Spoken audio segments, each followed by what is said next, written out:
చిన్న వర్షం పడితే మొత్తం జలమలమై చూస్తున్నాం, వాట్సాప్లలో మనం చేస్తా ఉన్నాం. ఈ విధంగా ఉండొద్దు.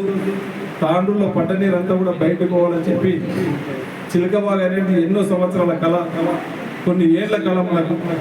ఆ చిలకవాగుని మనం ప్రారంభించుకున్నాం. ఆర్థికంగా ఇబ్బంది ఉన్న ముఖ్యమంత్రి గారిని ఒప్పించి ఈరోజు చిలకవాగు వర్క్ స్టార్ట్ చేసినాం. అది కూడా అంత చురులోనే కంప్లీట్ చేసుకోగలుగుతున్నాం. ఈరోజు గొల్ల చెరువు కూడా తాండూరులో పడ్డ నీళ్ళంతా కూడా చెరువులకు మురికి నీళ్ళంతా కూడా పోతా ఉండే. దాని నుంచి కలుషం ఏర్పడి తాండూరు ప్రజలకు కూడా ఆర్థిక మన హెల్త్ పరంగా కూడా ఇష్యూస్ వస్తూ ఉన్నాయి. ఆ మురికి నీళ్ళను మొత్తం బయటకు పంపాలని చెప్పి ఆ చుట్టుముట్టు ఉన్నటువంటి ప్రజలు కోరినప్పుడు తప్పకుండా ఆ రోజు చేపిస్తామని చెప్పినాం.